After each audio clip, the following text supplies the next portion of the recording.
Have you ever wondered why a man, powerful and self-assured in every other domain of life, finds himself unraveling before a woman he cannot bend, cannot shape, cannot claim as his possession? Why he burns with longing, not for the woman who gives herself easily, but for the one who refuses to be owned. It is not her beauty, though she may be radiant. It is not her words, though they may pierce like arrows of truth. It is not even her body, though desire certainly haunts the edges of his dreams. Know what he aches for, what ignites the silent war within him, is the ungraspable essence of her, the sovereignty she wears like a crown forged in silence, the stillness in her presence that exposes the noise in his soul to the unconscious. Male psyche, the part of him shaped by centuries of conquest and control. She is chaos, cloaked in grace. She is the anima that refuses to be tamed.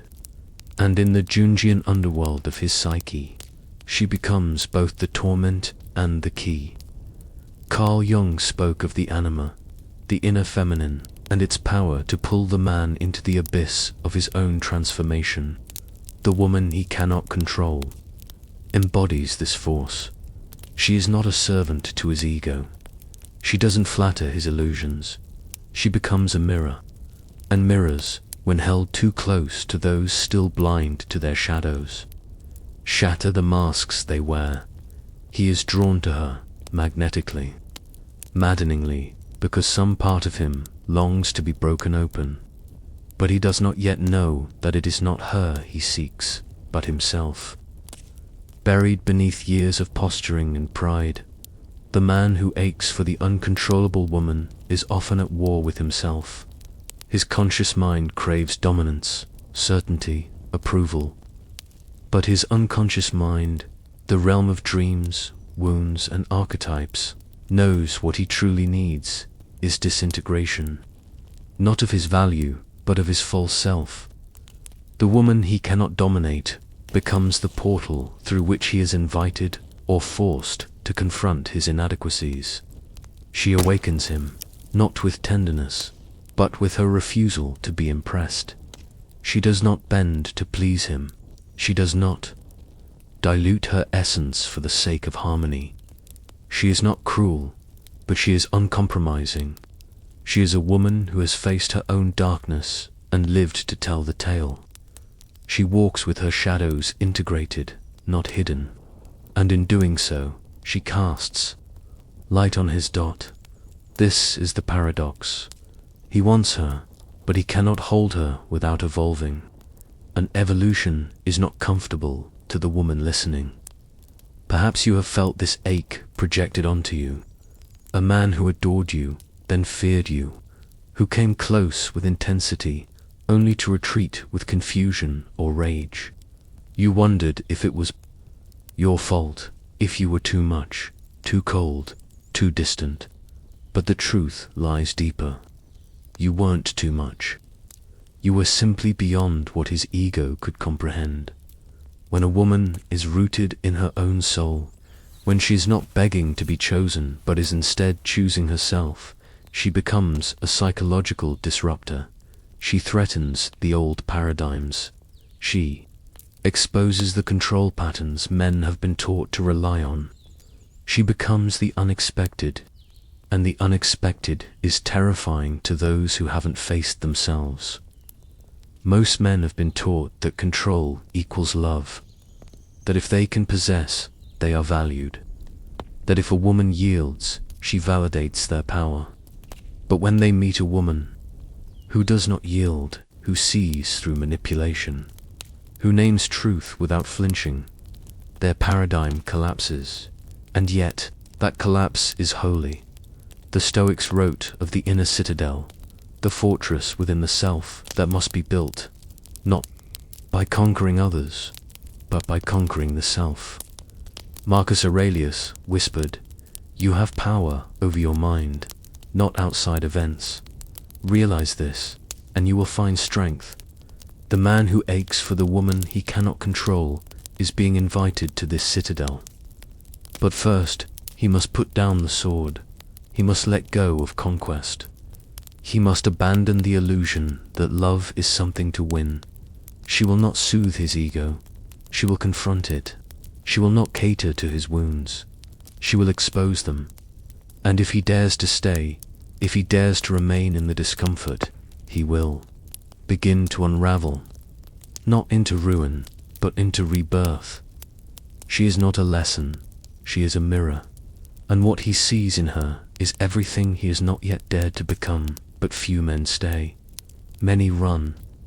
They retreat into safer arms, into women who do not unsettle the illusions they hold dear, into comfort, compliance, predictability, the domains where their ego can still breathe easily. For the ego, after all, is not fond of mirrors.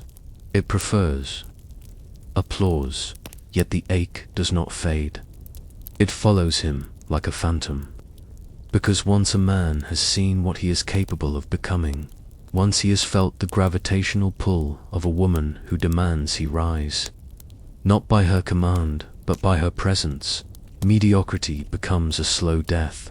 The woman he cannot control becomes the ghost that haunts every shallow encounter, the wound that no distraction can numb, the reminder that he once stood at the edge of his own greatness and walked away. He may try to recreate her in others, in fantasies, in art, but it will always be fragments. Because what she awakened in him was not a craving for her body, but for his own soul. And souls cannot be substituted. To understand this dynamic, one must understand projection, a Jungian cornerstone. When a man falls into obsession with a woman beyond his grasp, it is often because she holds a piece of his psyche he has disowned. Her strength may reflect his own suppressed power, her independence, his feared freedom, her emotional clarity, his buried sensitivity. She becomes the vessel for all he cannot yet embody, but projection, if not reclaimed, becomes prison. If he does not realize that what he sees in her is his own inner world calling out to be integrated, he will forever chase her image, not her essence, and worse, he will seek to possess her, as if doing so will grant him possession of himself. This is why she resists, not out of cruelty, but out of instinct. The sovereign woman knows when she is being pursued as a symbol, not a soul. She knows the difference between love and projection, between being adored and being consumed, and so she stands firm, not cold, but unyielding, not guarded, but discerning. She has done her shadow work. She has bled in silence. She has dug through the soil of her pain and planted new roots. She has learned that a man's desire is not proof of her worth. His longing is not her validation. His absence is not her deficiency. And because she knows this, because she has unearthed the sacred temple within, she will not barter her selfhood for the comfort of a man's affection. Not even when that affection trembles with intensity. Not even when he promises the world, because she knows that any man who tries to control her does not yet know how to love her. The man aches because he senses this. Somewhere beneath the noise of his conditioning, he knows she is not punishing him. She is inviting him, not to dominate, but to dissolve, not to conquer, but to feel, not to impress, but to become. But becoming is no simple task. It requires humility, stillness, the willingness to sit with shame, to question identity, to face the shadow and say, I see you, and I will not turn away. Few men are ready. Even fewer endure. But those who do, those who stay not to tame her, but to understand themselves, are the ones who transform. They move from control to clarity, from desire to devotion, from seeking power over to cultivating power within. And the woman, she does not rescue, she does not lead, she does not instruct, She simply is, raw, sovereign, untouchable by those who seek to own, and magnetic to those who seek to evolve. To the woman listening, perhaps you have felt this energy before. A man circling you, magnetized and frustrated. One who praises your essence, then resents the boundaries that protect it. One who tells you you're different, then tries to make you the same. Do not dim your light to ease his tension. Do not shrink to soothe his ache. That ache is not yours to solve. It is his invitation to rise. For too long, the feminine has been asked to abandon her depth for the sake of male comfort. To be pleasing instead of powerful. To be soft without structure. To be desirable but not dangerous. But the archetype of the wild sovereign woman is rising again, and with her, the call for men to meet themselves before they try to meet her. The man who aches for the woman he cannot control is not cursed. He is chosen by the gods of transformation, by the whispers of his anima, by the silent pull of his own destiny. But to walk through that fire, he must do what few dare. Surrender, surrender, surrender not to her, but to the parts of himself he has spent a lifetime avoiding, to the wounds buried beneath bravado, to the tenderness long exiled behind the armor, to the feminine within him that he has shunned, mocked, feared. The woman he cannot control stirs that dormant energy, not by seduction, but by truth. And the truth is this: he was never meant to control her. He was meant to meet her, not in the shallow pools of conditional love, but in the deep waters of shared wholeness.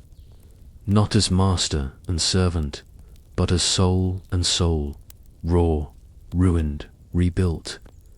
To do this, he must peel back the layers of projection and see her not as muse, not as threat, but as mirror, not as prize, but as path, because in her eyes he sees the man he has not yet become. This is the painful paradox of archetypal attraction. The anima draws him toward his potential, not his pleasure. She awakens desire, not to satisfy it, but to sanctify it.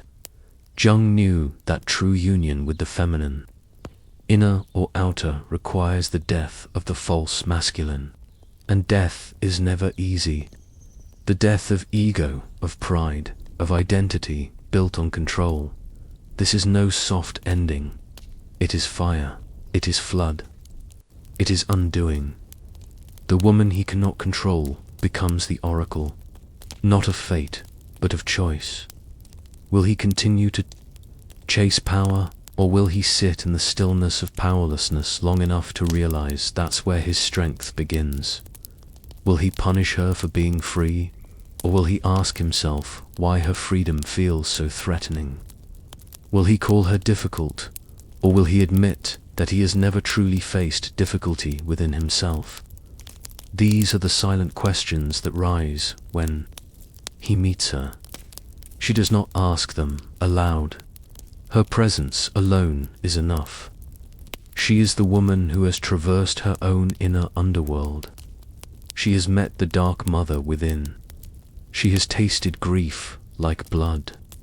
She has stared into the eyes of her own rage and refused to flinch. She has come back not as a wounded girl, but as a whole woman. And a whole woman is not manageable. She does not contort herself for love. She does not trade authenticity for belonging. She does not seduce to be seen. Her power does not scream. It radiates, and that is what makes her unforgettable. He may try to erase her, to replace her, to rewrite the story so it doesn't haunt him, but the ache remains, because deep down he knows she was not a threat. She was a threshold. Somewhere between his aching and his ego, a small voice whispers, "She was never trying to break you. She was trying to wake you. You, who think strength is silence, but have never sat still in your own vulnerability.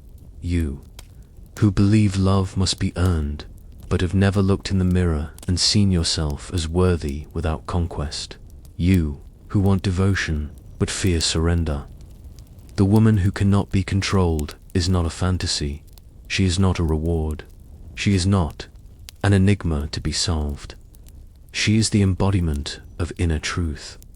She calls forth not the man the world told him to be, but the man he was born to become. This is the work of individuation, the process Jung called the central goal of psychological development, to become whole, not perfect, not pleasing, but integrated. It is not about becoming someone else. It is about becoming who you were before the world told you to be small. And the uncontrollable woman, she is the fire that burns away all that is false. If he can bear it, if he can sit in the dissonance without retreating, if he can hold the tension between attraction and fear without collapsing into control, if he can see her not as opponent but as invitation, not all men will answer this call. Some will see her power and call it arrogance. Some will see her boundaries and call them walls. Some will see her independence and call it coldness. But the ones who are ready, the ones who have tasted the hollowness of ego and long for something real, they will stay, not to tame her, not to own her, but to meet themselves in her presence and those men. They will no longer ache for her. They will rise to her. To rise to her is not to elevate oneself above. It is not to dominate. It is not to build a ladder of achievements hoping. She noticed it is not to speak louder, to stride harder, to accumulate more. It is to descend into one's own depths, to meet the broken boy within, to soothe him, to confront him, to love him without shame. For the sovereign woman, the one who cannot be controlled, does not respond to spectacle. She responds to presence. She sees through performance. She senses desperation masked as charm, dominance hiding insecurity, promises spun from fear, and she does not fall for it.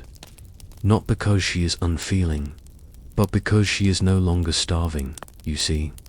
A woman who has met herself, her shadows, her rage, her grief, no longer feeds on scraps of validation.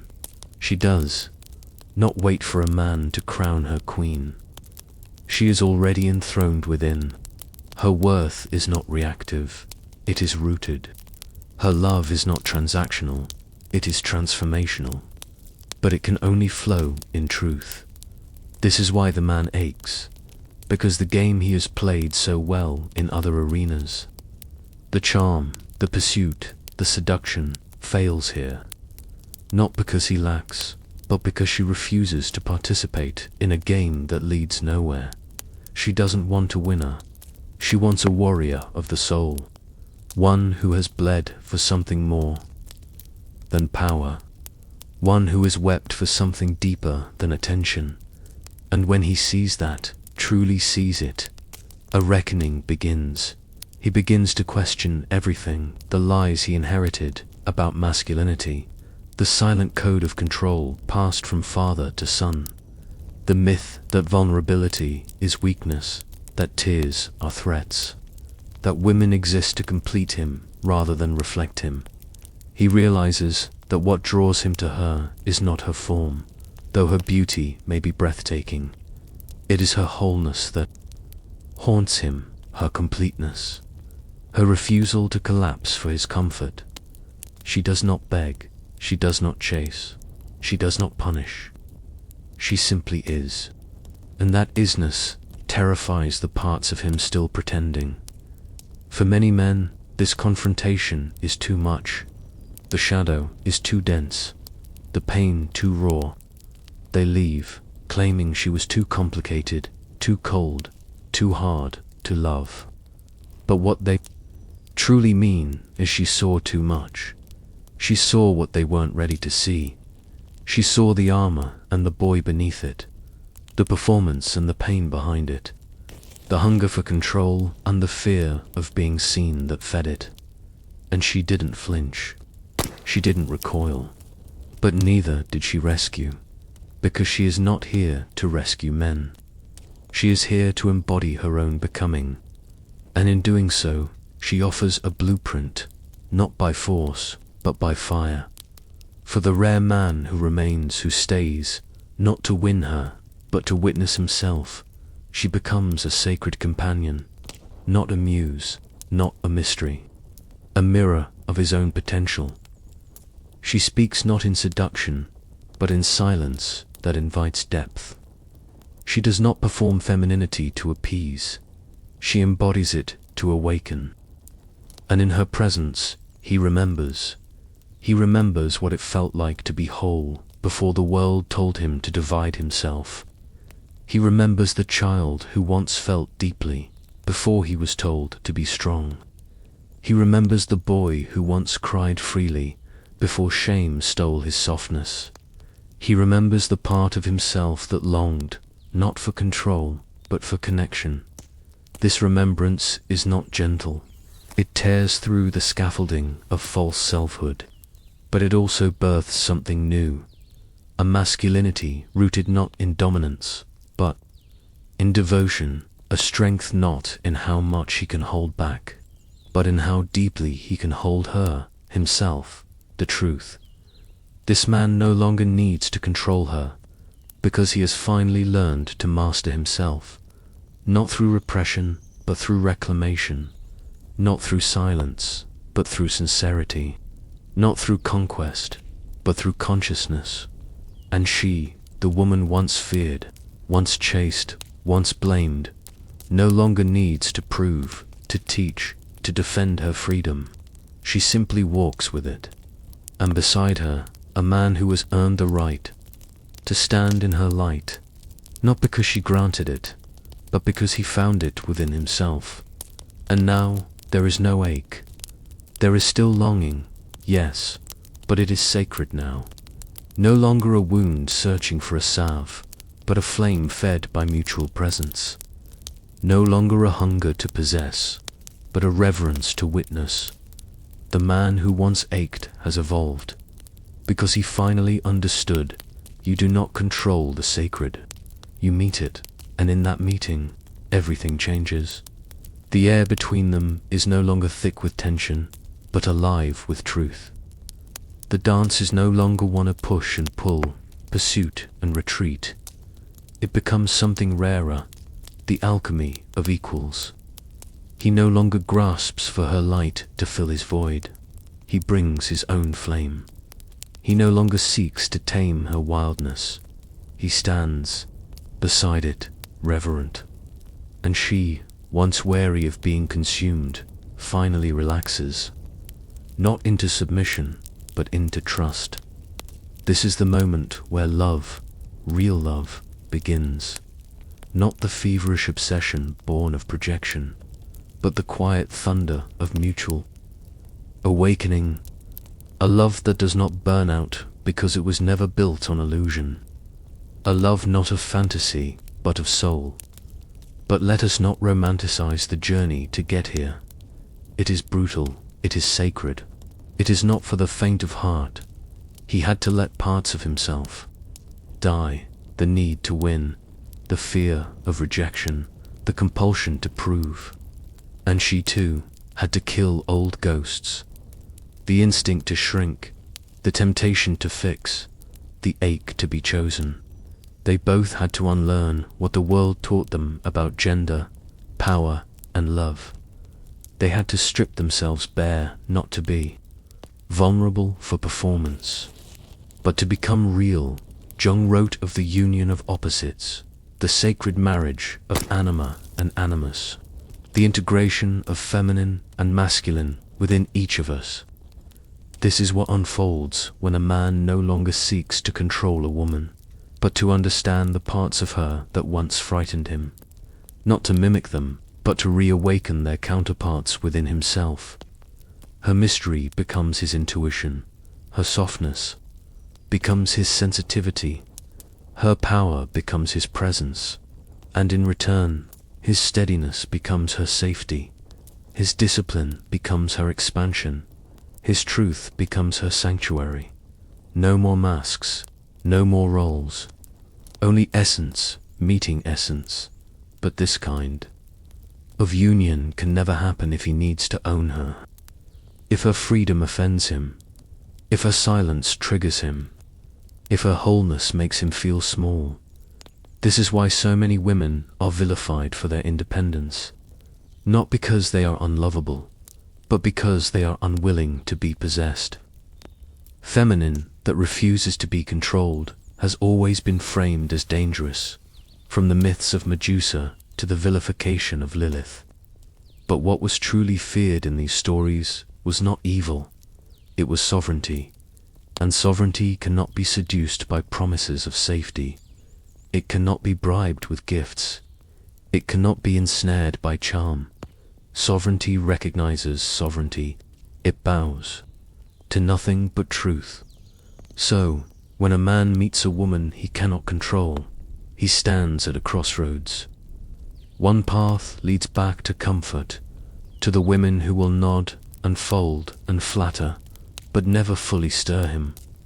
The other path, it leads inward, into his own soul, his own shadow, his own silence. It is a path of pain and glory, of undoing and remembering, of becoming. And should he take that path, not to win her, but to find himself, then she may, just may, open her heart to him, not because he earned her, but because he saw her. And because, in seeing her, he finally saw himself to the woman listening. If you have been feared for your strength, misunderstood in your stillness, resented for your radiance, take heart. You were never too much. You were simply too real. For a man still hiding from himself, the ache he feels is not your burden. It is the call of his own becoming. And to the man listening, if you ache for the woman who eludes you, ask yourself, is it her you long for, or the man you must become? To stand beside her. She is not your conquest. She is your compass, not pointing you to her, but to you. And when a man dares to follow that compass, not out of desperation, but with devotion, he steps into the underworld of his own psyche. He confronts the shadows carved by culture, the voices of fathers who never wept, of mothers who rewarded obedience over authenticity, of a society that sold him stoicism as strength, but left his heart famished. And in this descent, he learns what it truly means to feel. To feel not as a momentary lapse, but as a rite of passage. He learns that grief does not make him weak, it makes him vast. That tenderness is not a threat to his masculinity, but a confirmation of it. That silence, the deep kind, is not emptiness, but sacred space where truth is born. The woman he once tried to control was simply the embodiment of what he had long exiled, the ungovernable mystery of the feminine, both within her and within him. She mirrored the power he was too afraid to claim, the depth he was never taught to access, the softness that still felt like shame, and the ache. It was always the ache for reunion, not with her, but with himself. He once thought she was his other half, but she was never a missing piece. She was a catalyst. She was the lioness standing at the threshold, daring him to burn the lies and walk through the fire. Only then could he arrive not as a boy seeking a mother, not as a conqueror seeking territory, but as a man who has met his own abyss and did not flinch. A man who no longer mistakes control for connection, intensity for intimacy, dominance for devotion in her presence. He no longer feels the urge to perform. He does not strategize his words. He does not calculate his value. He is simply there, stripped of pretenses, full in his presence, sovereign in his being. And she, the woman who has been hunted, praised, rejected, and blamed, feels the shift. She does not need to protect her soul like a fortress. She does not need to withhold to preserve her power. because finally she is met. Not for what she can give, not for what she represents, but for who she is. There is no taming, there is only truth. There is no possession, there is only presence. And in this sacred space, something extraordinary happens. Polarity becomes poetry. The dance of masculine and feminine energy is no longer about push and pull, control and surrender. It becomes flow. Each energy honoring the other, amplifying the other, without losing the self. They do not collapse into each other, they rise beside one another. This is what the ache was always pointing toward. Not obsession, not power, but evolution. The man aches for the woman he cannot control because she stirs. The sleeping god within him, not the false god of ego and conquest, but the sacred masculine who leads not with fear, but with presence, who protects not with walls, but with truth, who holds not with force, but with reverence. And the woman, she does not ache to be chosen. She does not chase his healing. She does not suffer for love. She walks her path whole, unbothered, luminous, until he becomes a man worthy of witnessing her. Not by proving himself, but by knowing himself. This kind of union changes everything it touches. It creates ripple effects across generations, healing the ancestral wounds passed down through silence and submission. It births children who know what love feels like, not performance, but presence. It rewrites the story of masculine and feminine, no longer rooted in hierarchy, but in harmony. But it begins with one brave man, one who dares to face the ache, not to feed it, not to silence it, but to follow it, to let it guide him into the ruins of his false self, and through them, into the kingdom of his truth. And there, where control dies and clarity begins, he finds her again, not as the object of his longing, but as the echo of his becoming. He no longer aches for her. He walks beside her, because now, finally, he understands. The woman who cannot be controlled was never here to be claimed. She was here to remind him of his crown. And so the story comes full circle. No longer does he look at her with the eyes of possession. No longer does he gripe with hunger or plead with wounded pride. He stands, steady, unshaken, sovereign, not because she gave him her power, but because he finally reclaimed his own. She did not complete him, she awakened him. And in doing so, she gave him back to himself. There is a sacred stillness between them now. Not the silence of suppression, but the quiet of knowing, of presence, of two whole beings rooted in themselves, choosing freely, consciously, and without condition to walk beside one another. And in this choosing, there is no loss of self. There is no surrendering of soul. There is no game to win, no mask to wear. There is only reverence, the kind that cannot be taught, only remembered, the kind that blooms only after ruin. He no longer needs to impress her. She no longer needs to protect herself. He is no longer threatened by her light. She is no longer burdened by his fear. They have burned through the illusions of gender, of need, of power, and what remains is pure love that does not bind, love that does not beg, love that does not ache, because it has nothing to prove. He has made peace with the ache. He has sat with it, listened to it, bled through it. And in that suffering, something holy was born. Not dominance, not control, but devotion. Devotion not to her, but to truth. He does not need her to become small. She does not need him to be more. Each has turned inward and met their inner beloved. The divine feminine in him, the sacred masculine in her. And now, everything is different. The ache has transformed into reverence, the fear into respect, the control into connection, and she, the woman who could not be controlled, the one who triggered, provoked, awakened, walks beside him, not as a conquered flame, but as a wildfire in full bloom, unashamed, unyielding, untouched by the need to prove her worth.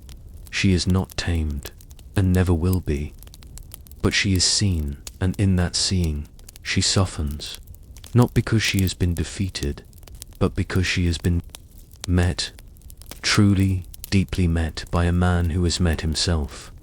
This is the ultimate transmutation, when the woman no longer has to guard her truth, and the man no longer has to prove his strength, when both have faced their shadows and chosen integration over illusion, when love is no longer a contract, but a canvas, painted not in fear, but in fire, in choice, in sacred, sovereign union. To the woman listening, do not shrink for the man who cannot meet you. Let him ache, let him walk away, let him circle back when, and only when, he has faced himself. You were never too much. You were the medicine he wasn't ready to taste. You were the mirror he wasn't brave enough to hold. To the man listening, she is not yours to mold. She is not yours to fix. She is not yours to earn. She is a sovereign flame, and only when you burn through the falsehoods within you will you ever touch the heat of her truth without being scorched. Because love, real love, is not possession, it is presence, and presence is born of wholeness. When both stand whole, there is no longer a chase, no longer an ache, only choice. And remember, the woman who knows her worth doesn't chase, she chooses.